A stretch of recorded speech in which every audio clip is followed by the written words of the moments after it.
Hello, I'm Alex from Best Recaps, and I'd love to tell you a story. Noah is reincarnated as a noble one day, but there's a major problem. Just take a look at that status screen, it's shamefully low, just straight up embarrassing for someone in his position. The kid was born as the 13th prince of the imperial royal family, and the emperor is quite interested in seeing his new baby boy. During the presentation, the sovereign is informed that the boy's highest magic affinity is with the water element, so as a first birthday present, he decides to give his son a fief located near the sea. As soon as those words leave the emperor's mouth, something crazy happens, and Noah notices a change appearing right next to his water magic, which until then was only E rank. When his father asks to see the baby's status screen, our protagonist gets worried, thinking that with such low grades he'd be discarded like trash. But what happens is a true miracle. The moment the status is displayed to everyone, Noah's water magic jumped from E rank to an absurd double SS rank. The rest of his skills remain a solid F rank, but honestly, who cares about that when a baby shows the highest level of water magic anyone has ever seen? This is a clear sign that he will be a genius in the future, which makes the emperor start to really like little Noah. I have to confess that I'm already loving how this system works, because the reason for this SS rank is precisely the fief he gained from his father, although on his personal screen, the skill appears as E plus S. Another bizarre detail is that the other stat increases came from his maids, and he still hasn't quite understood why, but it seems that the more servants he has, the stronger he becomes. His level is still 1, but since it can be increased infinitely, it's obvious the kid is going to become completely overpowered in the future, even though for now he is still quite weak. While he eats his breakfast, one of his maids named Evelyn appears to warn him that his brothers, specifically the 1st and 4th princes, have come to visit him. Normally receiving family would be nice, but in the last 6 years of life, Noah has learned that those two are complete idiots, so he needs to be very careful when dealing with them. He heads to the lounge area, and after formal greetings, the 1st prince, Albert, announces that he brought a gift. He orders his servant to bring the object, and the moment Noah sets eyes on the sword, it's clear that the thing is completely cursed. You can literally see the tormented souls of the dead hovering around the weapon, and it's obvious that Albert knows the sword is haunted, but he pretends it's a normal gift.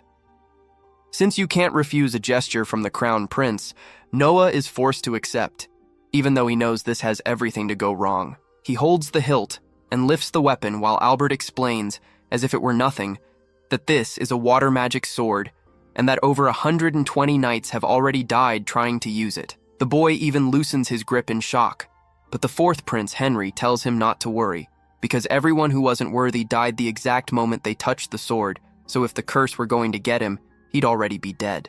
The reason for this immunity is likely his double SS rank water attribute, and it's even comforting to know he won't kick the bucket because of the object. But Noah is furious that Albert risked his life just for a dumb experiment. He keeps the anger to himself and waits for his brother to leave to get some peace. Later, while walking through the halls with his maid Zoe, he notices she looks very sad and decides to ask what's up. Zoe tries to deflect so as not to bother her master, but Noah insists and orders her to tell the truth immediately. She finally gives in and explains that she needs time off to deal with family problems, telling him that her hometown suffered from a flood that destroyed her mother's farm, leaving them without a livelihood. Zoe was desperate for money, and the only solution they gave her was to work in the red light district for a while, which was exactly what she planned to do. But our protagonist doesn't accept this at all.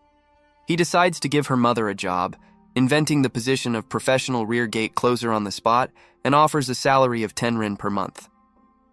Zoe is shocked because this amount is much higher than normal, and she has never heard of this job, but Noah doesn't care. After all, it's his money, and he wants to help. He even offers an old house on the outskirts of town so they don't have to pay rent, as he would never let a faithful servant sell her body because of a tragedy. But Noah's plan doesn't stop there. He calls his butler, Dylan, and orders him to organize the purchase of all the lands damaged by the flood. Both Dylan and Zoe are speechless, but the prince explains that scammers would surely try to deceive people who lost everything, and he wants to ensure their safety before that happens. Dylan is at a loss for words, seeing how a 6-year-old child can predict things so far ahead, but Noah can't tell him that he has already lived a whole life before this one. The butler agrees to help, but warns that the estimated cost for this would be 700,000 rin, an absurd amount considering that a common adult earns only 120 rin per year. Noah has only 500,000 rin saved and needs another 200,000 urgently. Without many options, he decides to sell the fief he owns, but Dylan warns him that this would be a crime against the imperial family since the land was a gift from the emperor. Even aware of the risk, the boy decides to move forward and accept any punishment that comes from his father.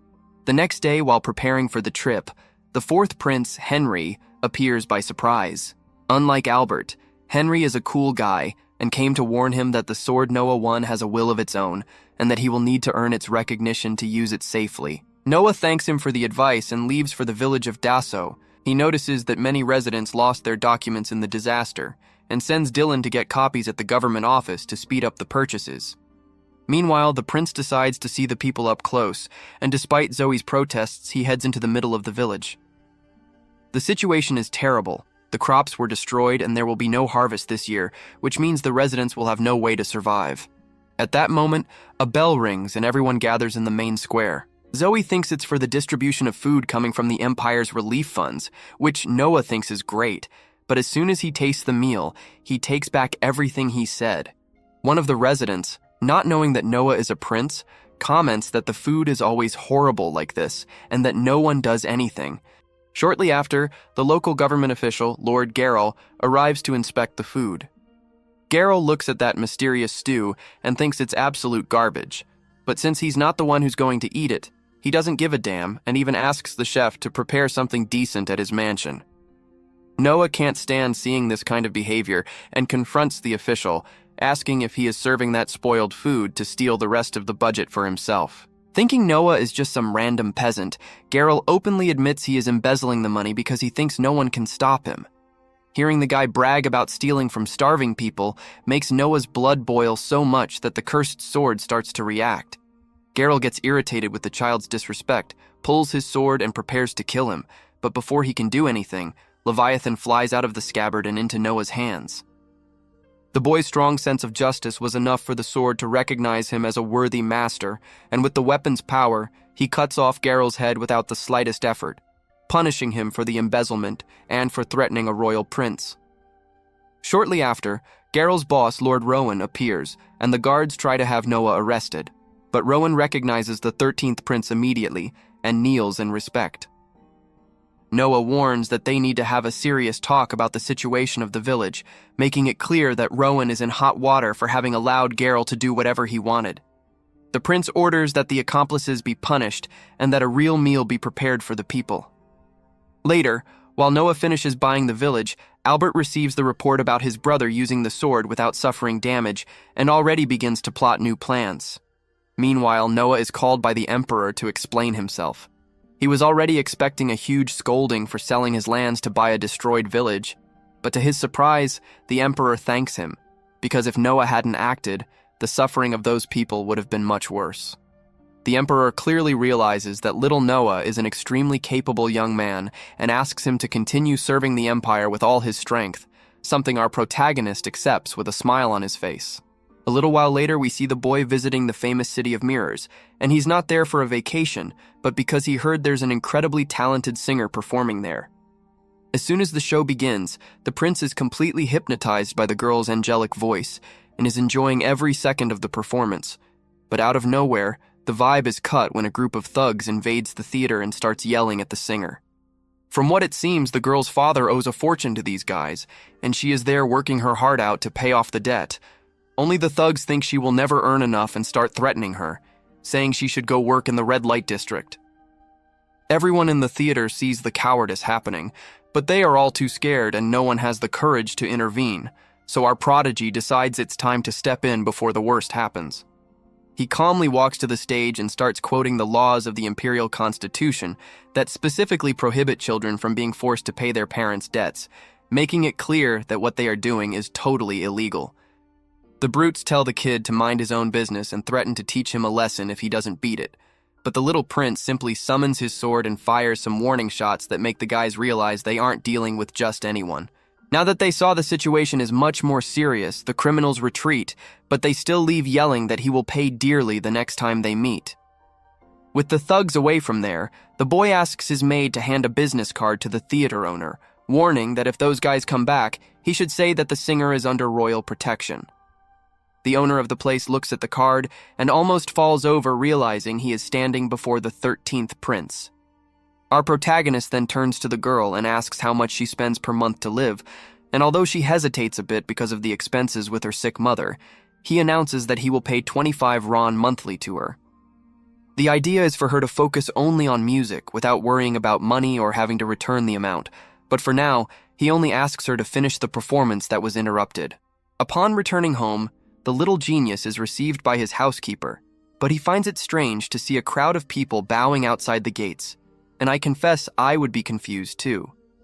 The maid explains that those people are loan sharks who came to ask for forgiveness for what they did since they didn't know his identity, but the prince sends them all away, stating that not just anyone can talk to him whenever they feel like it. At that moment, Brother Henry appears and, having heard everything, praises the younger one's choice, commenting that giving an audience to this type of people would stain the royal family's reputation. The boy agrees that keeping up appearances is important, but reveals that the real reason for ignoring the subjects is different. Since he wants to support the singer, he felt that if he left the loan sharks thinking he is still furious, they would be afraid to get near the girl again. Henry is impressed with his brother's maturity, thinking it's incredible how he can think so far ahead, something that other princes of the same age, like Frank and Gary, would never be capable of. Anyway, the reason for the visit is to talk about the magic weapon, and our protagonist takes the opportunity to thank him for the previous warning about the sword having a will of its own, which was essential for him. The brother is happy to help, but is puzzled about how a child of that size can carry such a giant and clunky sword everywhere, but the boy shows that it's no problem at all. Henry goes into shock seeing the sword appear out of nowhere, and the little master explains that he is just shrinking the size of the weapon to hide it inside his sleeve. Leviathan has been a national treasure for centuries, and no one has ever come close to doing anything like that, which only proves the absurd natural talent the boy possesses. Later, the prince accompanies his brother to the gate and notices that the thugs from before are still there begging for forgiveness, but he doesn't even give them a look. One of the loan sharks loses his patience at being ignored and charges at him, threatening to kill him, but the little genius knocks him down without even needing to move. Henry asks what the heck happened, and he explains that he just released a bit of Leviathan's power to calm the guy down, demonstrating an energy control that doesn't even surprise his brother anymore. That same night, the boy decides to go to an event in the city and is received by the host, a man named Radok. As they enter the banquet hall, the man notices the sword on the young man's waist and asks about it, since the piece looks very special. The prince explains that it's a gift from his brother, the legendary Leviathan, and the whole hall falls silent upon discovering that a child carries a national treasure. Of course, there's always someone jealous, and a guy in the back starts saying out loud that the sword must just be a toy replica. Our protagonist doesn't let the disrespect slide and releases a fraction of the weapon's power to prove it's real, but he ends up being a bit heavy-handed and almost makes everyone faint with the energy pressure. When he finally stops, everyone is visibly shaken, and to lighten the mood, they start praising how incredible he is for mastering such a weapon, fearing his wrath. Actually, the boy wasn't even that angry, but the sword was, and it decided to act on its own to defend its master's honor. The host asks what should be done with the man who insulted him, and although the punishment should be severe, the prince decides to just let it go. The party continues, and several nobles approach to introduce themselves until it's the turn of Byron Allen, the head of the Allen Company, along with his daughter Cindy. With just one look, the boy deduces that the girl is adopted, which leaves Byron in shock by the precision of the analysis. The man asks how he found out, and the little prince explains that he noticed the composure of a natural-born noble in Byron, while Cindy still seems to be learning how to carry herself. Besides, he noticed the look of someone who was once a slave on her face when he mentioned the adoption. Byron apologizes for not telling him sooner and clarifies that he really bought the girl as a slave, but because she is very intelligent, he decided to raise her as a daughter so she could inherit his business one day. He thought a noble would hate the idea, but on the contrary, our protagonist totally approves of the decision and invites both of them to visit his mansion whenever they want. The next day, the boy goes to the market and finds his eighth brother, Prince Oscar, who invites him to a treasure hunt on Cobalt Street. The place is famous for having many artifacts, but it's also full of fakes, which makes the search very difficult. They spend the afternoon looking, and Oscar is already ready to give up when a book catches our little master's eye. He buys the work for only 3 Rien, and the older brother almost falls backward, realizing it is the grimoire of the legendary sorceress Andrea, an item worth thousands of Rien that the shopkeeper just lost without even knowing. Oscar asks how he knew, but the truth is that the boy only bought it because he felt his status increase upon touching the book. Thinking that the item must have a consciousness of its own, just like his sword, he points Leviathan at the grimoire, and black energy starts coming out of it along with a malevolent spirit. Oscar realizes that the sorceress's soul was sealed there, and that now she will attack everything she sees ahead. He tells his younger brother to move away, but the boy already knows what to do. He lifts his sword and lets out a water slash with full strength, destroying the spirit instantly. The brother is relieved but concerned about potential casualties, but the little genius guarantees that he aimed the explosion at the sky. Oscar is marveled, not only by the quick decision-making, but by the fact that he defeated a legendary spirit with just one blow. At that, a local shopkeeper named Alan approaches and makes a proposal, saying he has an artifact that no one can use, but that maybe the prince can awaken it. They follow the man to the shop and are presented with a special ring that, according to rumors, only works with someone worthy. It seems like a scam, but the boy decides to test it, and to everyone's surprise, the ring reacts and forms a powerful armor around him. The prince decides to keep the item because of its defensive skills, and already puts the ring to the test on the way back, when the loan shark from before tries a revenge attack. The ring creates an automatic shield, the guy is thrown to the ground, and the problem is solved. Later, our protagonist goes to another performance of the singer and is certain that after the attack on the noble, that loan shark is finished and won't be a nuisance anymore. Only the problems don't stop, as 2 drunks invade the stage to hit on the girl after the show. The boy intervenes and kicks the subjects out, but he is already tired of so much trouble and asks the owner to stop accepting that type of customer. The man says the business doesn't survive without them, so the prince simply offers a giant bag of coins and buys the entire establishment. The singer approaches emotionally to thank him and asks how she can repay him, but all the boy wants is to hear her sing once more. One fine morning, Noah is preparing to start his day when he receives news that Marley, the general of Holjoy, is there to visit him. Holjoy is one of the most promising lands within our protagonist's fief, so he accepts the meeting and asks the maids to bring the guest inside. Marley greets him in the meeting room, but the little prince waives the formalities and asks him to sit down. The two met about 1.5 years ago when Marley was appointed general, and taking advantage of the reunion, Noah asks how things are going.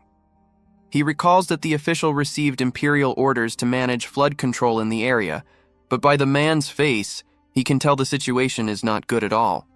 Holjoy is a very rich agricultural land located on the curve of a river, which makes it an easy target for floods, and that's why the emperor had ordered funds to be sent for relief in the region. Marley explains that he hasn't been able to make any real change, and the reason is irritating. The finance minister keeps making up excuses not to release the necessary money. Noah is extremely dissatisfied hearing this, as it smells like blatant embezzlement of national funds, so he orders the general to accompany him, as the two are going to pay a little visit to said minister. Shortly after, the boy interrupts the finance minister's lunch, and the subject is exactly as he imagined: fat and greasy. The official tries to flatter the prince, but our protagonist goes straight to the point and questions why Holjoy's budget is being held back. The minister tries to keep his cool and says he has a good reason, but Noah cuts him off right away, warning that he better not underestimate him for being a child. After all, belittling a prince is an executable crime. The man starts to get nervous and releases a flimsy excuse, saying that since the emperor gave Holjoy tax exemptions last year, he thought it fair that the village use that saved money to pay for this year's works. I confess that this is the biggest nonsense Noah has heard in 6 years of life, and he asks if the minister thinks he looks like a fool. It's obvious the exemption came precisely because the village didn't have a cent to pay taxes, so saying they still have that money is an insult to anyone's intelligence. Realizing he's in deep trouble, the minister appeals to the emperor's name, saying he needs the money to build a royal villa for the sovereign, since he is getting old. Noah notices the fatal error and warns that the official just committed a very serious crime, because besides calling the emperor old, he used his name to cover up a corruption scheme. The minister panics and starts begging for forgiveness, but the boy makes it clear. Either he releases the funds now, or the emperor will find out the whole story. With no way out, the subject runs to obey, and Marley thanks him immensely for the help, although he feels bad for involving the prince in such a mess. As soon as he prepares to return home, Noah receives an urgent call from his father and rushes to the castle. The emperor receives him without formalities and congratulates him on the way he dealt with the finance minister. The boy is surprised by the speed of the news, but the father explains that information is the strongest weapon there is and that his spy network is impeccable. The sovereign is impressed with the 6-year-old son's maturity and with the fact that he has already mastered the sword Leviathan, which is a dark and dangerous weapon. Noah knows well what his father is talking about, as the sword almost killed everyone at that party if he hadn't controlled it. Since the little genius hasn't had formal fencing lessons yet, the emperor introduces Damien Noble, the empire's greatest swordsman, to be his instructor. Damien challenges the pupil to a friendly duel to test his potential, and Noah accepts, charging at the master. During the combat, the boy feels the memories and skills of the previous users of Leviathan flowing into his body, making his movements sharper and sharper. The two lock swords, and when Damien thinks he has the advantage, the prince makes an upward movement and disarms the greatest warrior in the kingdom, leaving both the instructor and the emperor speechless. Since the boy already possesses the skills of a master, there is nothing more Damien can teach. Proud, the emperor appoints Noah as the chief judge of this year's knight selection exam, which is a huge honor. This exam attracts warriors from all over the world, and the winner becomes a direct subordinate of the chief judge. And since Noah gains status when he gets talented servants, he is quite excited. The boy decides to change the rules. He cancels the regional qualifiers and brings the entire tournament to the capital to ensure that no strong candidate is excluded by local schemes or injustices. At home, he talks to Zoe about her village and discovers they usually send only one representative because of high travel and lodging costs. To solve this, the little prince announces he will cover all travel and housing expenses for all candidates this year. Since he doesn't just want to burn money, he decides to buy empty buildings in the area and build a lodging that will have value even after the tournament. To take care of the food, he calls Byron Allen and asks for a quote. The merchant presents an absurdly low value, almost no profit, and Noah soon realizes there is something behind it, as he knows a merchant gives nothing for free. Byron admits he wants a favor in return, that the prince use his influence to hire one of his servants to work at the castle, serving as an informant for the company's business. The boy agrees, and Byron swears exclusive loyalty to him within the royal family. Upon gaining Byron's loyalty, Noah's stats go up, but he notices his water magic level has dropped a rank. Since this power comes from his lands, he notices something is wrong in Almeria and rushes to warn his father. He says he noticed strange signs, and the emperor confirms that a rebellion has broken out there. The sovereign offers the mission to solve the problem to Noah, but the boy refuses and suggests that brother Henry go in his place, as he has more experience. Later, while traveling together in a carriage, Henry asks why the younger one gave up the glory of battle. The little prince explains that he doesn't want to risk the lives of his soldiers in a war he doesn't yet master. Suddenly, Leviathan warns of hostile intent ahead, and Noah orders the driver to stop. He realizes they are rebels trying to assassinate him and runs away from the carriage to protect Henry. 4 water jets sprout from the ground trying to get him, but the boy defends himself with his shield and faces the attackers. The rebels try to surround him. Only the prince's skill is superior, and he defeats everyone in a matter of seconds. Henry is stunned by the ease of the victory, and laments not being able to interrogate them, but the little genius reveals he only knocked them out and they are ready to talk. Noah then shares a masterstroke. The Almerian rebels use a lot of cavalry, but the region doesn't have horse farms, which means the supplies come from outside. He orders Byron to buy the entire stock of horse feed from neighboring regions, so the rebels' animals will go hungry and become weak, making Henry's work much easier when it's time to crush the revolt. The next day, our protagonist Noah kneels before the emperor for another important conversation. The sovereign explains that the rebels from the other day were actually trying to kidnap the boy to use him as a bargaining chip in their negotiations. Noah takes a moment to reflect on this and comes to the conclusion that if the rebels admitted to something like that so easily, they must be lying about at least part of the story. The emperor admits that his son is absolutely right, but he tells him not to worry about it. He explains that he has very effective ways to confirm if someone is telling the truth, and by that method, he definitely means torture. Our little master doesn't know much about such a heavy subject like interrogation, so he decides to just take his father's word for it and doesn't question it any further. Putting that aside, the emperor starts praising Noah for coming up with the brilliant idea of buying all the rebels horse feed, which served to completely paralyze their movement and transportation. When the kid hears this, he is in total shock. He had barely made that decision and he's already wondering how his father found out so fast. I have to admit that this emperor's spy network is on a whole other level. The sovereign steps closer, gives the boy a pat on the shoulder, and says that both his brilliant ideas and his speed in taking action are clear signs of a great leader. Noah thanks him for the compliment, feeling a little embarrassed and even blushing slightly at the situation. The emperor then decides he wants to reward him for his actions, and after stroking his beard and thinking carefully, he chooses to add a sword to Noah's crest. The young prince looks up in amazement because he knows this is one of the highest honors anyone can receive. Normally, it would be considered sacrilege, and even punishable by death, to add a sword to a crest without royal permission. But since the order came directly from the emperor, it becomes a public recognition that the boy is special. Feeling deeply honored, Noah thanks him with the utmost respect and gratitude. Later on, he meets with Byron to get a report on the horse feed plan. After a quick update, Byron mentions a man named Carfun, who is the leader of the rebels. The merchant explains that Carfun is an extremely persistent guy who will do anything to achieve his goals. Byron says he believes the villain is nothing the prince can't handle, but he still asks him to be careful. The boy is intrigued by why Byron is telling him this, sensing there might be something more behind that warning. Right at that moment, one of the maids walks in and announces that there's a wounded man at the main gate claiming to have an urgent report. Noah rushes down there and sees an army soldier kneeling in terrible physical condition. The man announces that there has been a rebellion in Almeria started by his own superiors and explains that he refused to participate in the uprising, risking his life to bring the news firsthand. Byron hears everything and quickly realizes the information isn't that useful since the prince already knew about the revolt. Even so, Noah thanks the soldier for the effort, sends a maid to take him in for treatment, and even gifts him 1,000 Ryan for his loyalty before calmly walking away. Byron follows him and asks what the point was in giving such a high reward for information they already had. The kid admits that the report was useless, but explains that the fact a simple soldier risked everything to come talk directly to him demonstrates true loyalty. And for our protagonist, that kind of faithfulness deserves to be recognized. Byron is left thoughtful, starting to understand how the little master's leadership mind works.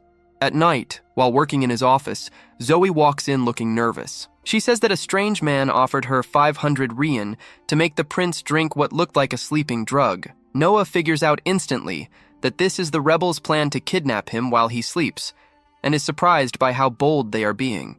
He asks why Zoe decided to tell the truth instead of keeping the money, and she explains that she would never dream of betraying him, especially after everything he did for her mother.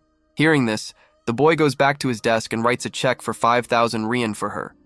Since she didn't sell him out for 500, he added an extra 0 as a prize for her loyalty. Zoe tries to refuse, saying it's too much money, but the prince insists and she ends up accepting, crying with emotion and calling him a generous master. Right after that, the kid reveals he wants her to do one more thing and explains his risky plan. He says he's going to drink the drug on purpose so the rebels take him, and orders that, as soon as they leave, she must flee and hide as fast as possible so she isn't killed. Zoe thinks the idea is way too dangerous, but she ends up accepting. The plan is executed, and later on, Noah wakes up in the back of a wagon with his hands and feet tied. Luckily, he had hidden the Leviathan and was still wearing his magic ring, which he uses to cut the ropes. The boy then asks the sword to show the memories of what happened while he was out and sees exactly how the bandits invaded the mansion. Now, knowing everything, he decides it's time to attack. The rebels notice he's standing up, but they don't even worry, thinking he's just a helpless child. But then Noah pulls out the Leviathan and kills one of them on the spot, leaving the others paralyzed with shock. They try to attack together to use the numerical advantage, but our protagonist defeats every single one of them without any difficulty. Shortly after, Zoe shows up with a search party and the boy gives her a scolding for risking herself when he told her to hide. She lowers her head and says she was too worried to stay still. Seeing the girl's sincerity, he forgives her and asks her not to be so reckless again. While the soldiers collect the bodies, one of them tries to pick up a dagger from the ground, but Noah yells for him to stop. He orders everyone to back away and observes the dagger carefully, sensing a massive amount of malicious energy. The prince realizes the weapon is cursed with the hatred of whoever used it last and deduces it belongs to the leader of the rebels. Using the Leviathan, he focuses on that energy signature and fires a long-range attack that travels for miles, crosses through outer space itself, and tracks the rebel leader's presence, killing the guy instantly. The next day, the emperor praises the incredible feat, stating that few people would be capable of something like that. With the leader dead, the rebel forces are lost and are suppressed by Prince Henry. Soon, everyone involved in the plot is arrested, and the emperor decides the traitors will be drawn and quartered. The jury and those present celebrate the severe punishment, but suddenly, Noah takes a step forward.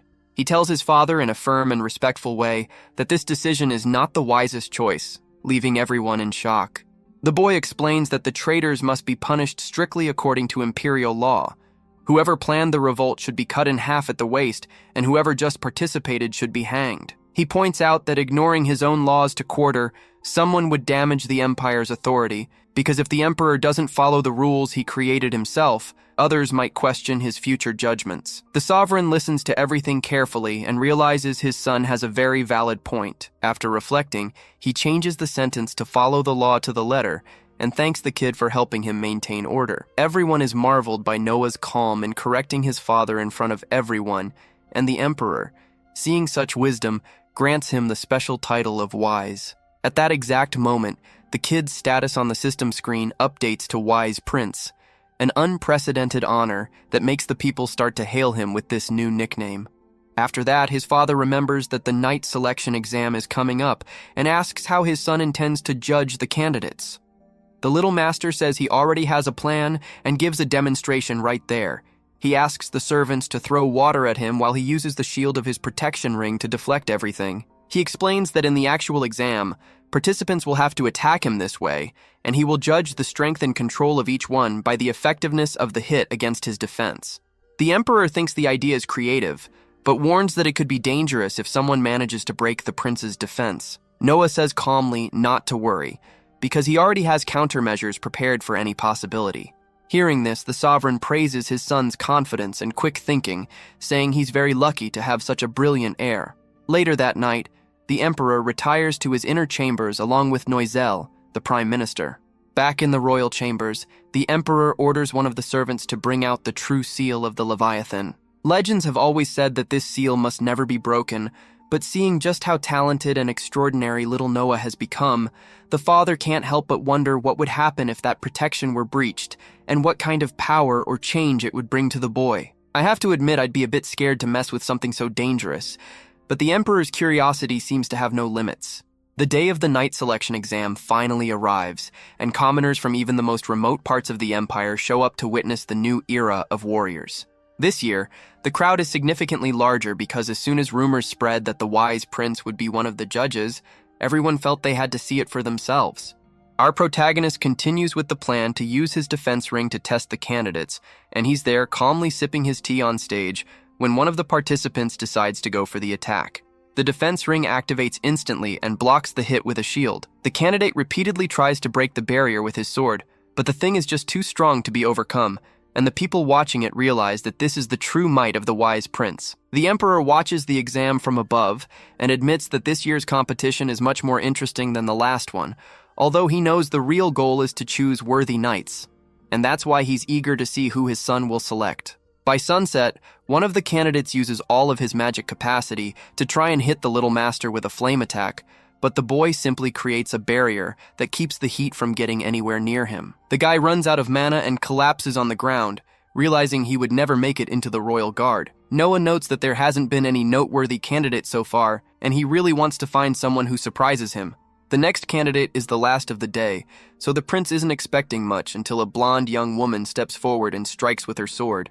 The shield intercepts the attack as expected, but surprisingly she uses her brute strength to break the defense and lightly wound Noah. The prince himself is shocked by the scene, and the guards immediately arrest her and pin her down, but the little genius orders them to let her go at once. He asks the girl's name, and she replies that it's Shirley Grant. Our protagonist announces that she has just passed the exam, and everyone is speechless. After all, no one had passed all day, and now he was accepting the very person who wounded him. The guards begin to praise him, calling him a truly generous king, and shortly after, he takes Shirley to his mansion. As she kneels before him, the young woman is terrified of the punishment she might receive for hurting the prince during the test.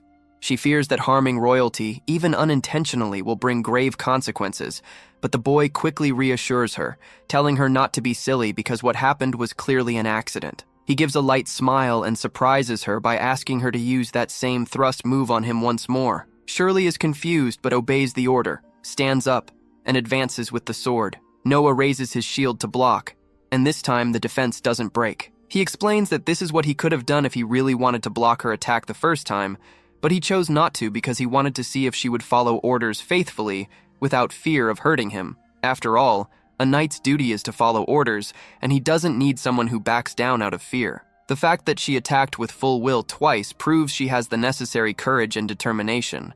Hearing this, the girl is amazed to see that her master has such a strong resolve despite being so young, and his confident posture shows she's following a real leader. Overflowing with respect, she kneels and swears eternal loyalty to him, promising to serve him faithfully for the rest of her days as a knight. The boy is satisfied, nods in approval, and notices by looking at his stats that having Shirley as a subordinate has significantly increased his skills. At that moment, Zoe interrupts to announce that Dr. Croy has arrived to see him. The doctor begins to examine the little prince and, after a careful evaluation, says Shirley's hit was not serious and did not strike any veins or organs. The knight watches everything with interest, noticing the professional way the doctor works, and is surprised because there are no doctors in her village. Noah notices her curiosity and asks the reason for that. Shirley explains that her village is poor and cannot pay for doctors or medical training, so when someone gets sick, they rely on prayers or rituals from the elders. The prince reflects on this and realizes the fastest way to train new doctors is through hands-on learning. He instructs Shirley to select the smartest people from the village and asks Croy to accept a few as apprentices so they can one day become skilled doctors. The doctor accepts without hesitation, and the boy announces he will cover all training expenses. Shirley spends the night at the mansion and wakes up the next morning full of determination, puts on her armor, and heads downstairs. While walking through the halls, she hears some maids gossiping about who the master will marry one day. The conversation catches her attention for a moment, but Zoe jumps into the chat saying it's far too early to talk about that since the boy is only 6 years old. However, another maid named Rihanna scoffs at the comment and tells her not to be naive, remembering that all the other princes were married by 15. Rihanna notices Zoe's expression doesn't change and quickly concludes she must be secretly in love with the prince and wants to marry him, since Zoe has been studying magic lately. The girl gets a bit nervous at first, but soon clarifies that her studies have nothing to do with marriage or love, but rather because she wants to be useful to her master for everything he's done for her. With that, she walks away anxiously, leaving the other maid with her thoughts.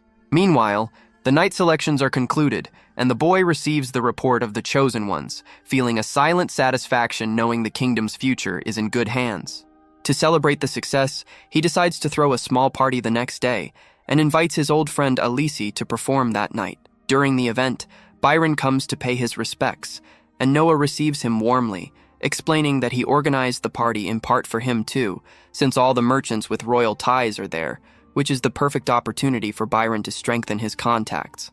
The party continues with lots of music and laughter until Zoe appears to report that an unusual letter has arrived. There is no sender, and the person who delivered it fled immediately after. Before opening it, Shirley warns that it could be dangerous, so the prince lightly touches the Leviathan to check for any hidden malicious intent. Since the sword doesn't react, he opens the envelope and finds a message warning about suspicious movements among the remnants of the Almerian rebels. The letter doesn't give details, but the little genius starts connecting the dots and realizes that whoever delivered the message probably infiltrated to investigate these activities. He soon deduces that the one who sent the warning was that loyal soldier who came to warn him about the rebellion a while back. Noah points out that this is terrible because if the guy is playing spy without any real training, he's only going to end up getting killed. He plans to notify his brother Henry to put an end to it, but by the next day, it's already too late, and news arrives that the soldier was discovered and tortured. Luckily, the man wasn't killed because Prince Henry's unit managed to get him out in time. The boy blames himself for not realizing it sooner and is indignant because the soldier was tortured just for not talking, thinking that no information is worth the loss of such a faithful ally. He orders Zoe to send a message to his brother's unit, telling them not to spare any expense to save the soldier's life. The next day, the little master goes out with Shirley to buy a gift for Henry as a thank you for suppressing the rebellion. He goes to an antique shop and sees several luxury items, but nothing impresses him until he notices something covered by a cloak. The merchant pulls back the cloth and reveals a stunning glass sculpture of a goddess made by the famous artisan Lindsay, with only 2 existing in the world. The boy examines the piece and decides to take it for 10,000 Ryan, but at that moment, Brother Oscar enters the shop and sees that the younger one found the treasure before him. Oscar mentions he already owns the other piece and was looking for the second one to complete his collection, but hearing that, the little prince simply destroys the sculpture. Everyone is in total shock to see the priceless work of art shattered, but the boy guarantees the shopkeeper the payment will be made. Oscar immediately understands the play. Since there is now only one sculpture in the whole world, the value of the piece his brother owns will skyrocket. The older prince admits the idea was genius and is impressed as always. Leaving the shop, Shirley asks why he destroyed such a treasure, and Noah explains that the sculpture wasn't the real treasure. It was just an object. To him, the true treasures are people willing to dedicate their lives and hearts to a cause, showing loyalty even in difficult times. The knight smiles, realizing her master is that 1-in-a-million leader she had only read about in history books, and swears to serve him forever. The boy says he plans to collect even more treasures like that, and 6 years pass, with Noah now much taller at 12 years old, accompanied by his maids and servants as he prepares to embark on yet another epic adventure. 6 years fly by and our protagonist is now a 12-year-old prince overflowing with confidence, which means he's older, stronger, and ready for some seriously absurd feats. Since he just hit this age, a massive crowd of people trying to get on his good side showed up to drop off gifts, and the line is so huge it's literally been going for 3 straight days. It's not just about receiving the loot, though, because the young man makes sure to accurately note down the name of every single person who sent something so he can return the favor down the line. And I have to admit, that's one time-consuming grind. In these last few years, he's been officially recognized for mastering the power of Leviathan, and, by a direct imperial order, he was stationed at the Ministry of Military Affairs, which gives him a ton of authority in that department. He asks Henry if there's something to discuss, and his brother mentions he received an imperial order instructing him to let a guy named Reese lead an army to crush the rebellion on the southern border. If those barbarians down there get any kind of mercy, they end up causing total chaos, so the plan is to send a military force to show them that the Empire's power is superior, and that's where this Reese guy comes in. The subject is a decorated veteran with several acts of bravery on his resume, so there's no doubt that among all of Henry's knights, he's especially talented, and there wouldn't be any issues sending him. But before any decisions are made, our little master has a crucial question. He wants to know how many soldiers Reese actually has under his command. That question leaves Henry confused, not quite getting where his brother is going with this, so the prodigy explains that armies get funding based on the number of troops they report, making it very common for generals to inflate those numbers by registering civilians or merchants who can't fight just to pocket the extra cash. Reese starts apologizing immediately, because that was exactly what he'd been doing, and Henry almost explodes with rage. But the kid stops him and explains that what the veteran did isn't exactly a world-ending problem.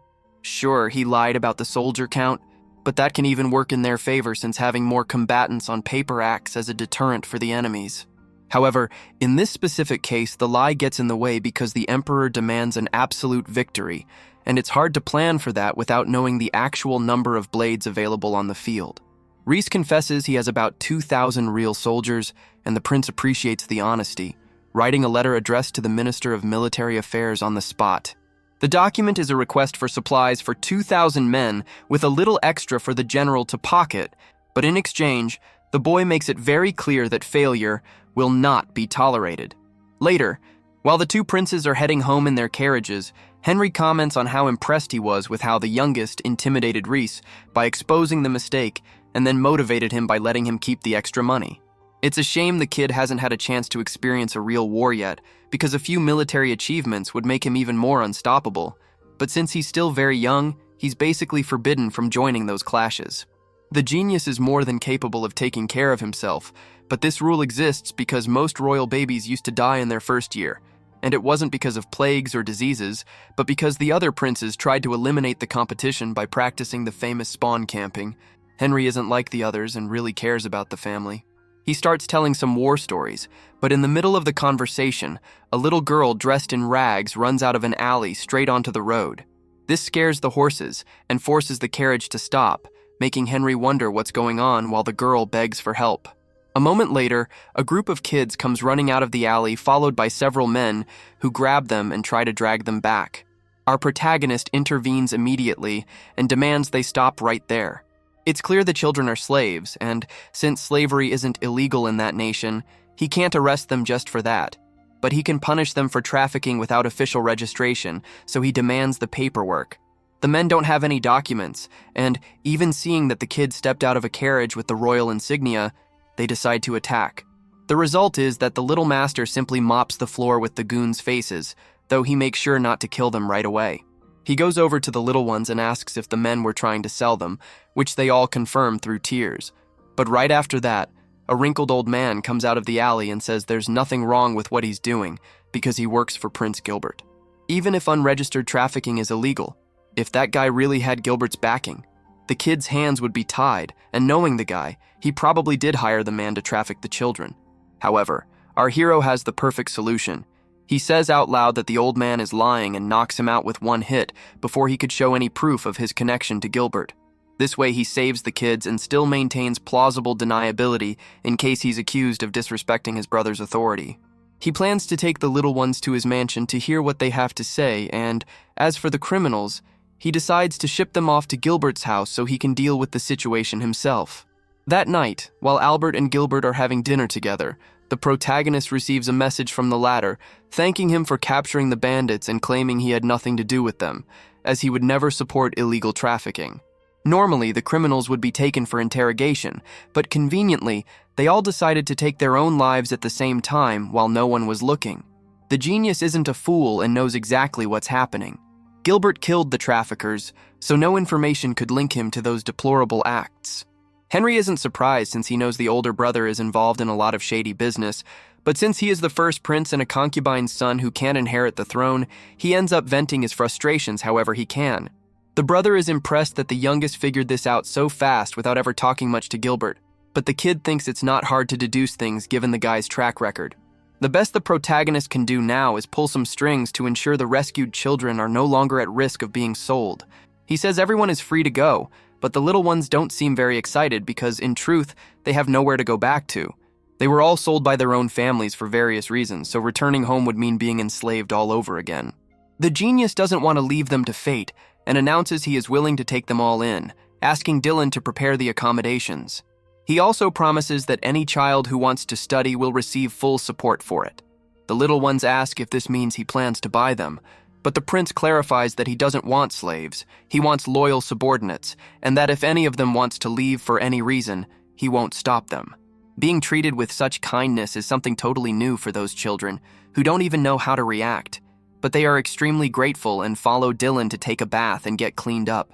With this, they'll be able to have happy lives from now on, which brings a smile to the kid's face, but he soon remembers he still has a pending task. The next day, Evelyn comes to report that all the birthday gifts have been received and cataloged, but he says that isn't the most important thing right now because he has something serious to talk to her about. He announces that he is firing her from her position as a maid, but not because she did anything wrong. His goal is for her to become the administrator of a region in Almeria, which is a huge honor since it turns her into a government official. It's natural that the prince can't govern such a vast area alone, so he needs to appoint trusted administrators to manage local affairs. He's been watching Evelyn for years, and is certain she is the smartest among all his maids, making her perfect for the task. She is grateful for the recognition, but says she'd rather keep working at the mansion to be at his service. However, the master explains that she will provide an even greater service by accepting the position, because if she does a good job, the whole kingdom will know the prince has an excellent eye for talent, and that way she'll help him even from afar. Evelyn accepts the challenge, and the knight Shirley is impressed with how the kid takes care of his subordinates, commenting that he is infinitely better than Gilbert in that department, although the prince warns her she shouldn't say those things out loud so she doesn't get into trouble.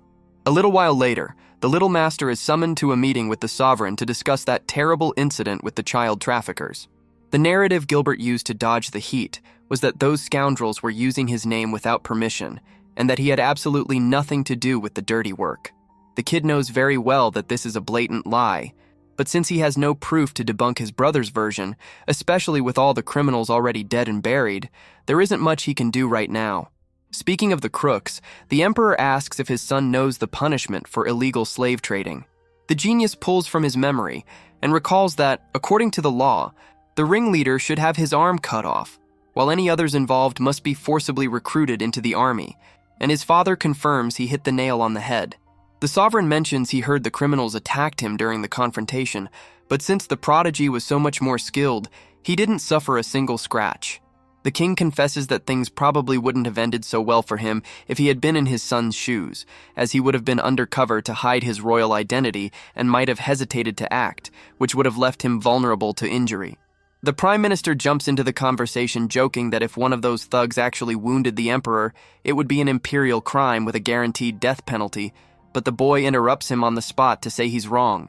According to the law, if a member of royalty fails to identify themselves as such, no act committed against them can be classified as an imperial crime, since the attacker was unaware of the victim's status.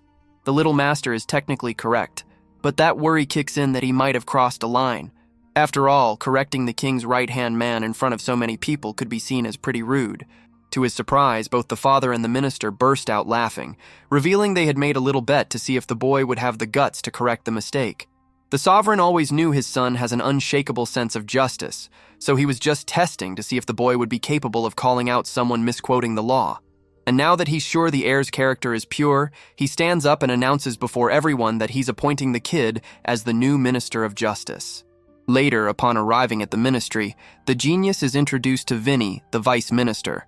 The prince notices right away that the guy is young and talented, so he asks for a breakdown of his new duties. Vinny clarifies that the Ministry of Justice coordinates all the country's courts and also judges many cases happening in the capital, meaning the little master will have to act as a judge. The kid expected as much, but asks if Vinny also judges cases from time to time, and the deputy confirms he handles a case or two depending on the situation. Hearing this, the prodigy moves to the next question and asks the colleague how many bribes he usually accepts. Vinny is in shock and loses his words, but the master guarantees he's not in trouble. The goal is just to understand the real situation of the ministry, promising that if he's honest, there will be no punishment. The vice minister gets the message and admits he accepts bribes, usually a few hundred rian a year, but points out he has a personal rule about not accepting certain types of payments. Most other judges don't have this filter and end up taking 10 times more bribes than he does. The genius is intrigued and asks what that rule is, and Vinny explains he never accepts money in cases related to murder. Not necessarily for a moral reason, but because it would be too easy to get caught, since if he let a killer go, the victim's family would know there was corruption and might come after him for revenge. Because of that, he prefers to keep the bribes to low-risk cases. The boy understands the logic, takes a piece of paper, and writes a 5,000 rian check for the subordinate. He explains that if the guy accepts 500 rian a year, this amount covers 10 times that sum, so from now on, he wants the habit of taking bribes to end. Vinny is marveled by the prince's rationality and can see why the king gave him the title of wise so early. He decides right then that he wants to be loyal to the boy and says he doesn't even need the extra money, agreeing to stop the corruption just for the privilege of serving him faithfully. Normally, the little master would be suspicious of ulterior motives, but looking at his status screen, he notices he received a power bonus coming from Vinny's loyalty, which proves the declaration was sincere.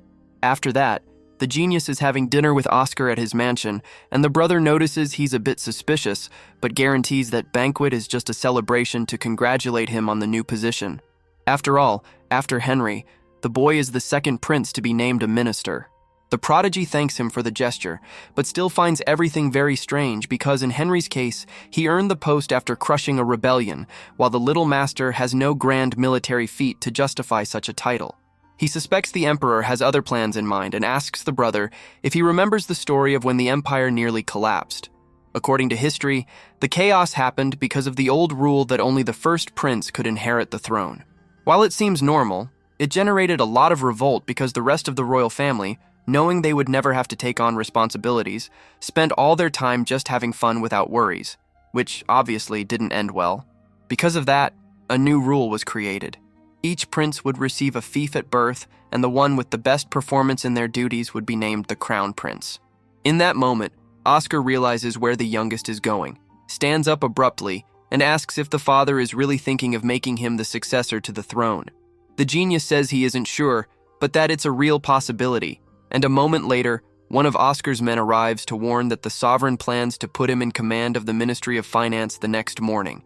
This confirms the kid's theory. The king is indeed looking for someone to replace Albert as crown prince. Meanwhile, in another part of the kingdom, the royal knights carry out an operation to arrest a group planning to overthrow the emperor. The sovereign receives the news that night, and from the interrogation, it seems the group was trying to force him to abdicate to put Albert in power. It's very clear that this was a plan by the firstborn to take the throne, and I have to admit it's even hard to blame him entirely, since the guy has been the crown prince for 30 years, and the father shows no sign that he's going to retire. Even so, attempting an insurrection is a very serious crime, but since there is no direct evidence linking Albert to the act, punishing him will be complicated. As for the others involved in the plot, they will certainly face execution. The next day, as the little master is in command of the Ministry of Justice, the case is brought to him to decide the punishment. It's a very direct process, as everyone was caught red-handed conspiring against the crown, and although there is no proof against the older brother, it's obvious he was behind everything because the executors were part of his inner circle. Vinny asks what the prince plans to do, and normally by imperial law it's very rare for royalty to be punished for crimes, but there is one exception: cases of insurrection. In those situations, the penalty is death, whether you are a noble or a nobody, and even if a prince claims innocence, just the fact of knowing about the plan and not stopping it is enough for the executioner to act. With so many close people involved, it would be impossible for Albert not to notice anything. If the little master wanted to, he could accuse the brother of treason and send him to the grave, but he knows that's not what the father wants. Noah decides to play a bit of legal chess to prevent the scandal of a prince trying to seize the throne from becoming a national disaster, so he moves with extreme caution. Later on, he meets with the emperor to discuss the sentence he planned out, and explains that he intends to immediately execute everyone who was arrested at the scene of the conspiracy. The fact that the sovereign hasn't openly confronted Albert yet means he has no intention of punishing him, but if one of the accomplices decided to spill the beans and snitch on the crown prince, it would be almost impossible to hush up the gossip. That's why the heir wants to wipe them out as soon as possible. The emperor is blown away seeing how the genius was able to deduce his intentions without a single word being spoken, so as a reward, he grants Noah a budget increase and mentions he has high hopes for his future. After that, the protagonist heads back home, but as he gets closer, he notices something terrible. 2 of his front gate guards are lying on the ground with serious wounds. He rushes to help them, but realizes one has already kicked the bucket, while the other can barely whisper a warning that the intruders who did this are still inside. The little master sprints in to handle the situation, and finds several of his men fallen and injured as he runs through the halls. He finally runs into one of the intruders, just as the guy was preparing to finish off one of his servants, so the prince charges in and proceeds to slice the intruder's limbs down to the bone. The criminal tries to commit suicide by biting off his own tongue to avoid interrogation, but the boy stops him by stuffing a piece of magic metal down the poor guy's throat. Right after that, 3 more intruders show up and attack all at once, but the genius is so fast he manages to cut them down in less than a second. Moments later, Vinny shows up looking for his boss and breathes a sigh of relief seeing that the prince is fine, even though the scene around them is devastating. Even though all the intruders were taken out, many of the mansion's guards are in critical condition. The heir is intrigued to learn that all the intruders were killed by his guards, because normally they'd be kept alive for questioning. This indicates that someone is trying to tie up loose ends and hide their involvement in the invasion, leading the boy to believe these men are connected to Albert in some way. It would be a total mess if the link between the crown prince and this attack came to light, so the protagonist needs an excuse to execute the survivors he stopped from offing themselves. Under imperial law, harming a member of the royal family is grounds for immediate execution, so the master simply drives a blade into his own abdomen and orders Vinny to report that the intruders did this to him, ensuring they'll be killed before they can snitch on Albert. I have to confess I was in shock at this kid's guts. The guy actually wounded himself just to protect the family legacy. A few minutes later, while Noah's wound is being treated, Vinny informs him that the executions were carried out as ordered, and the prince feels relieved knowing the assassination attempt by Albert won't become a stain on the royalty's name. Later, the emperor summons his son for a talk about what happened, and the sovereign is no fool. He knows very well that a bunch of random intruders would never be able to lay a finger on the boy, so he concludes that he injured himself on purpose. The father perfectly understands the reason and feels an immense pride seeing that the heir was capable of going that far just to protect the family's history. He invites the genius for a walk in the garden and mentions that it's common for great emperors to have their reputation tarnished at the end of their lives, referring to the fact that if he were overthrown, the usurper would likely claim he had become senile and unfit to rule. They both know the usurper in question is Albert, and the sovereign clearly doesn't trust his eldest son at all right now, with the only reason for not punishing him yet being the mark it would leave on his own story. The protagonist then suggests a brilliant solution to the problem. Since the emperor recently appointed Henry, Oscar, and Noah himself as prince ministers, he proposes creating a whole new position called the Prime Minister Prince, who would oversee the work of the other three. He nominates Albert for the job, but the sovereign rejects the idea on the spot, refusing to give that much power to the traitor. However, the boy explains that he understands Albert's impatience to take the throne after waiting 30 years, and that this would be a way to calm him down, giving him control and power, even if it's just symbolic. The emperor understands the reasoning, but fears that if he gives this power to the eldest son, he might prevent the other three from bringing important matters to his attention. For that, the genius already had the perfect solution. He suggests adding a clause where if all the prince ministers agree that a matter is serious enough, they can ignore Albert and go straight to the emperor. The father loves the idea because it means Albert will have no real power, but it will still be enough to stop him from lashing out. The sovereign is extremely grateful for this strategic way out and decides to reward his son, but since money would be too little for such a feat, he invites him to the royal vault. He lets the boy choose any item he wants, and the little master enters the place with Leviathan's help, deciding on a special box, but the second he opens it, he ends up being swallowed by intense flames. The heir soon realizes that the artifact has a consciousness of its own, just like his sword, and knowing exactly how to handle the situation, he uses Leviathan to pierce through the fire in one go and show who's boss. Now that he has established himself as the master of the artifact, the flames recede and he's left holding a powerful ring. With the luthier ring in his possession, the protagonist receives a massive buff to his fire magic stats, and the emperor is amazed at how fast he tamed the item, though he should have expected that from his prodigy son. The father asks if he wants to test the new power on some targets, but the genius says he has something better in mind. He takes the sovereign to a clearing in the woods and activates the luthier, but instead of aiming at something far away, he launches the fire against his own body. The emperor is worried for a second, but the boy guarantees everything is under control, as he only wanted to test the ring's strength compared to Leviathan. As he predicted, the water sword is a bit stronger and allows him to keep the flames under total control. Furthermore, he manages to restrict the fire's range to ensure his father's safety, demonstrating a level of control over an artifact he just got that is simply unbelievable. The sovereign formally entrusts the luthier to his son and asks him to use it for the good of the empire. A little later, the heir is taken before the king as the Minister of Justice to judge a specific internal affairs case.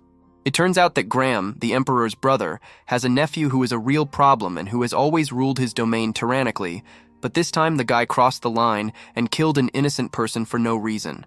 Graham took responsibility for what happened and even offered to pay a heavy fine to end the matter, but the protagonist warns his father that they can't accept Graham's money because he didn't commit any crime.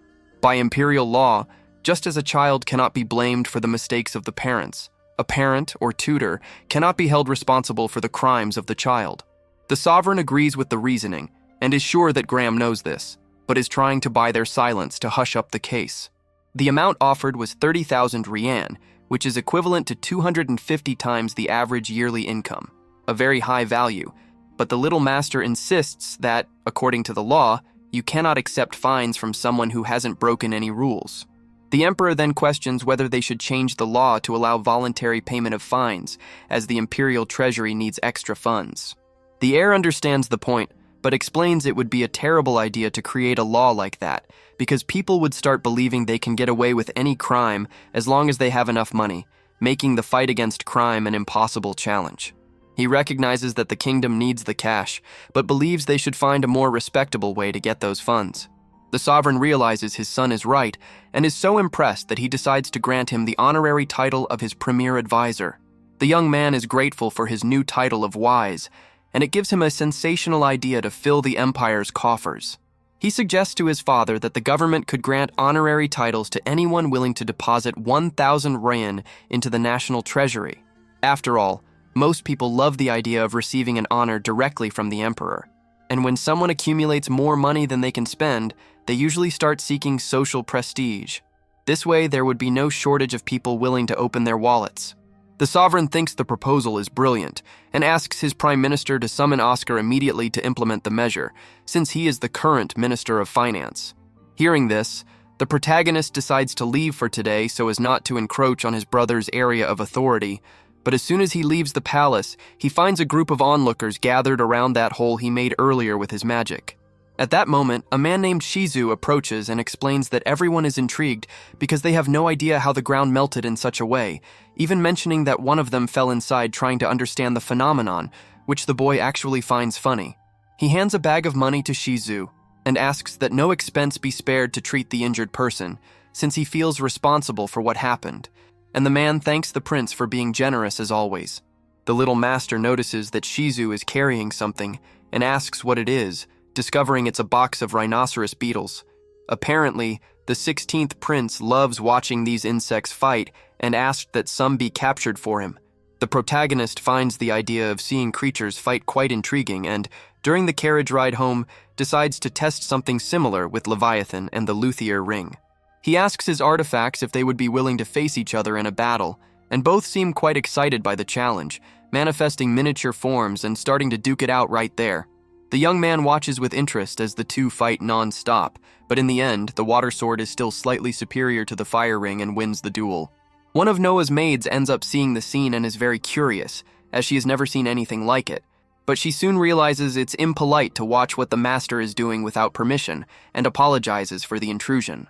The boy says he doesn't mind, and even offers to show more since Luthier seems to want a rematch.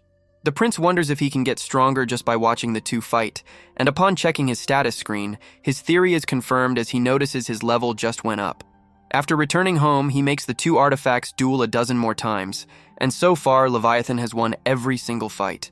But with each round, Luthier's technique improves a bit until he finally manages to defeat the sword. After this last battle, not only did Noah's level rise once more, but the ring's rank also increased a bit, which means the master's items can evolve by facing each other, and he gains experience from the whole process. Zoe is amazed because this basically means the prince can increase his level indefinitely without even needing to go out and hunt. But the boy warns it's not that simple. The first time the level went up, a single fight was enough, but for the second level up, 10 battles were required, so the experience needed probably scales with each level. Right at that time, Henry shows up looking for his brother and warns that he is about to be sent on his first official mission. Apparently, a monster nest nearby has started causing trouble, and the protagonist was tasked with handling the situation. To decide how many soldiers the boy will need to take, Henry brings a special magic box. For this type of mission, you don't want to take too many or too few soldiers, so the box analyzes the leader's capabilities and suggests the ideal number of troops. However, when the genius touches the object, the box prints the number 1, indicating that only the boy alone is enough to handle the job. Henry is in shock, as it's the first time something like this has happened, but I wanted to comment that at this point, nothing else surprises me coming from this kid. Later, while the prince is reading a book in his office, he is informed that someone wants to see him and asks them to enter. The person in question is Reese, who brings a message from the emperor. By imperial customs, whoever delivers a message from the sovereign must be treated as the king's own proxy and receive full respect, so the master kneels before Reese to hear the message. The official informs that, by imperial orders, the mission has been postponed until further notice and, after fulfilling the duty, Rhys kneels before the boy to show his respect as a knight. As a member of Henry's house, the soldier must follow etiquette rules with any prince, no matter who it is. Noah asks if he knows the reason for the postponement, since he feels more than capable of solving everything on his own, and Rhys explains that it's precisely because he is so talented that his father decided to postpone.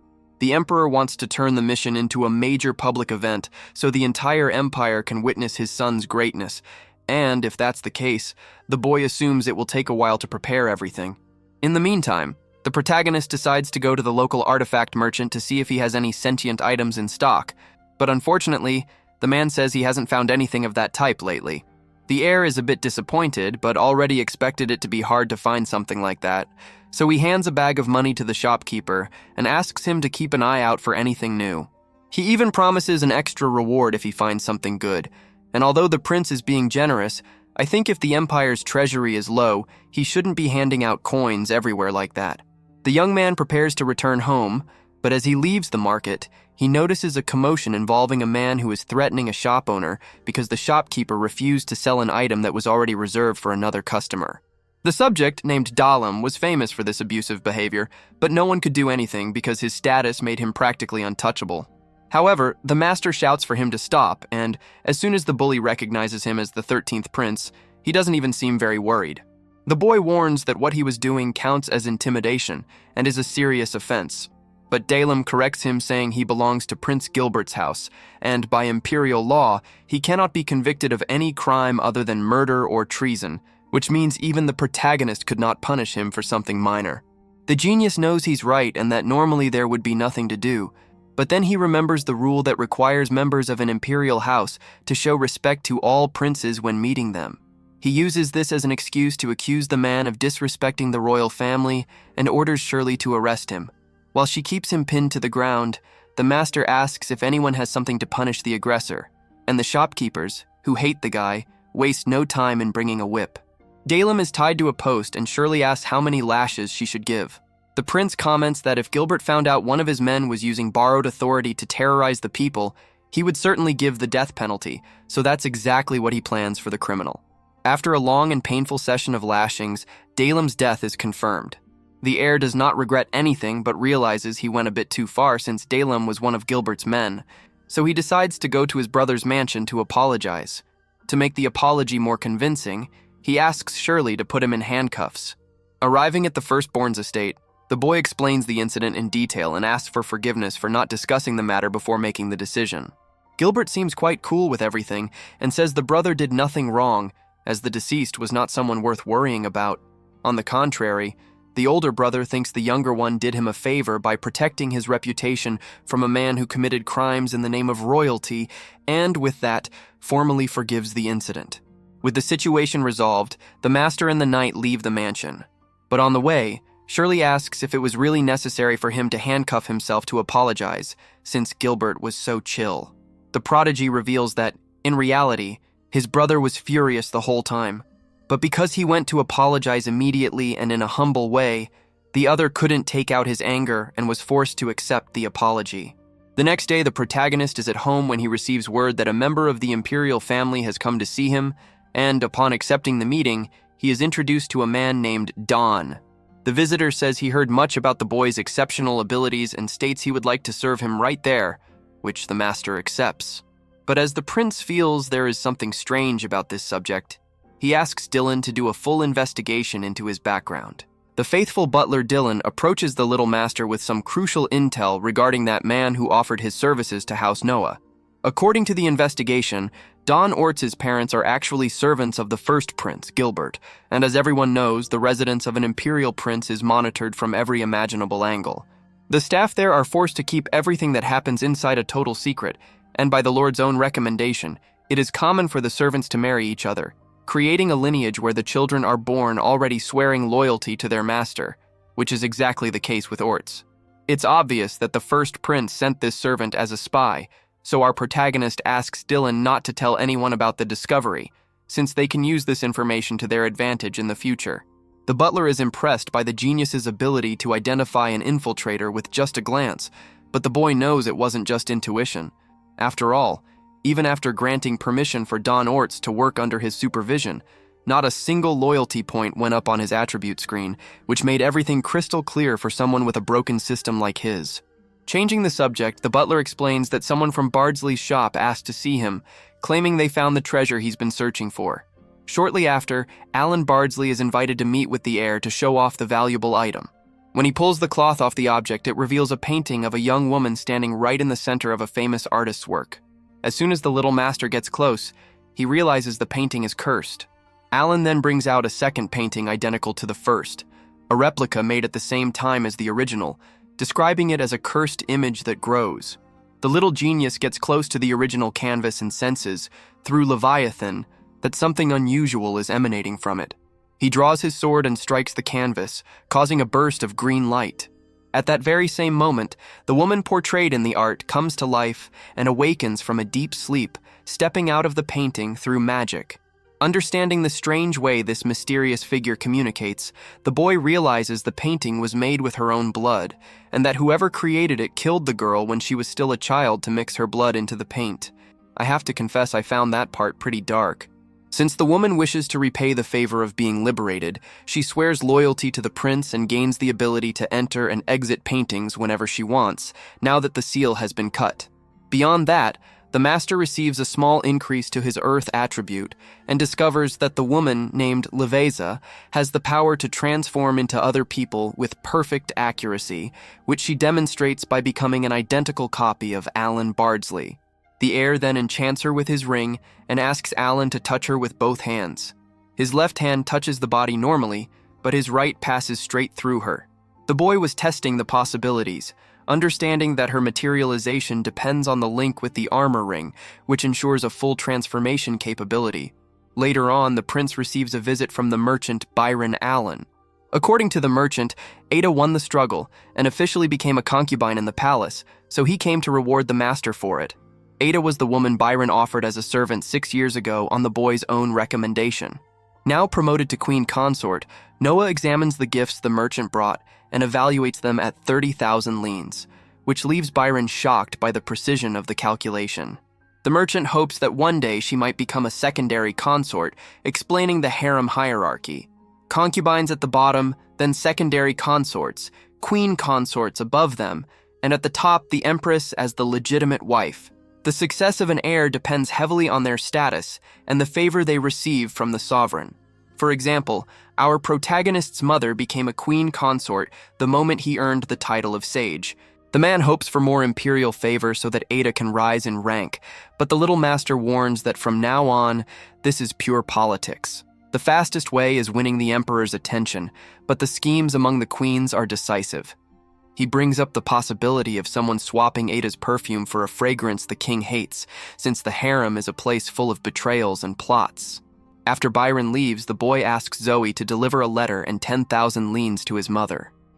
The maid thinks the merchant could deliver it more easily, but the prince explains that men are not allowed inside the harem where his mother lives, and that is why he only sees her once a year, since princes are separated from their mothers right after birth.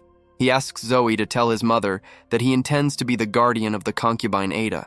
The boy never wanted to get involved in politics, but unfortunately, that is how royalty works, where profit and honor matter more than affection.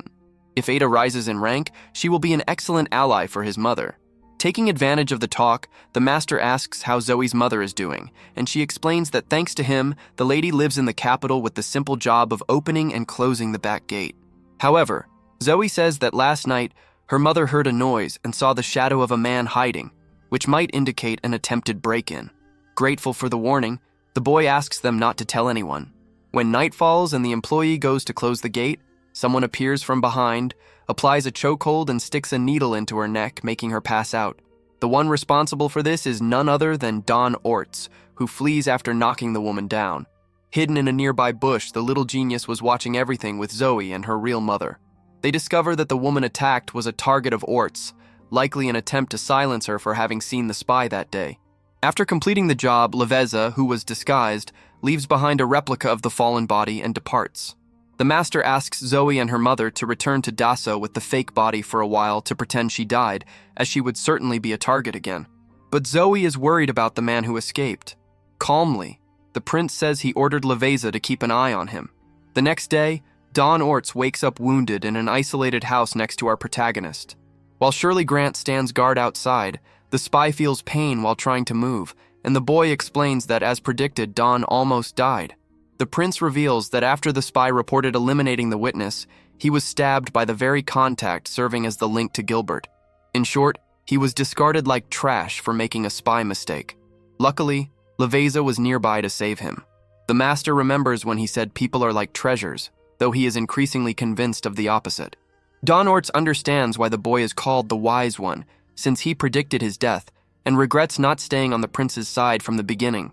Regarding that, the boy says he doesn't mind if he starts now, leaving the man stunned. On the other hand, the heir makes it clear that he is even stricter regarding betrayal, and that if he swears loyalty, Orts cannot leave that house until he is dead. The sage guarantees he will not abandon the subordinate either, and, moved, Orts begs to be accepted. The master notices his wind attribute gained an increase, proof that the loyalty is now real. He orders the man to focus on healing, provides a new name and identity, and announces he will adopt him as the son of a fallen noble, arranging a magistrate position in Almeria until things settle down. Without words to thank him, Orts decides to pay it back by revealing bombshell information about his former master, Prince Gilbert. With this intel, the protagonist rushes to his father to ask him to stop drinking the Phoenix beverage immediately. The sovereign asks if it is the drink produced in Gilbert's domain, and the son confirms it, explaining it is nutritious if consumed alone. But when mixed with certain elements, like dragon's claw, it turns into a terrible poison. The emperor has been consuming this during the annual ceremony with Crown Prince Albert.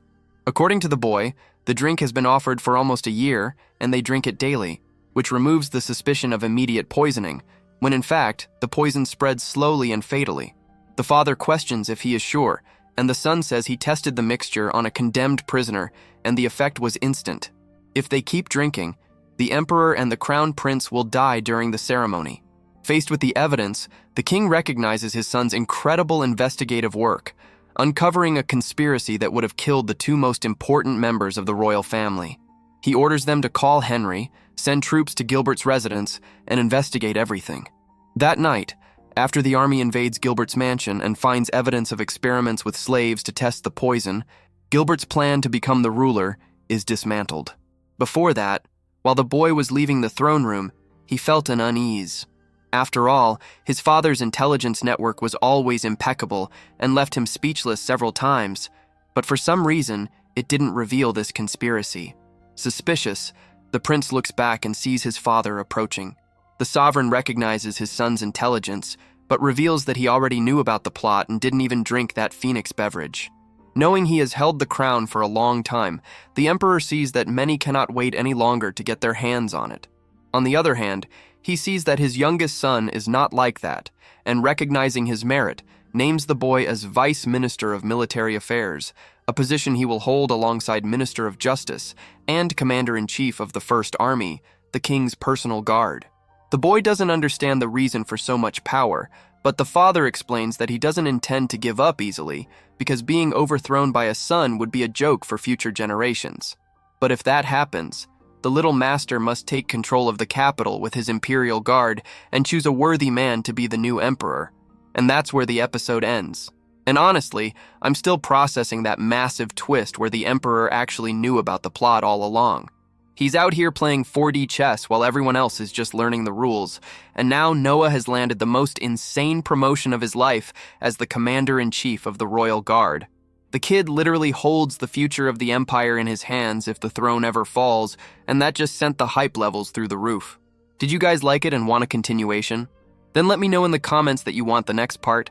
Smash that like and hype button to support the video, and subscribe and hit the bell so you don't miss any updates.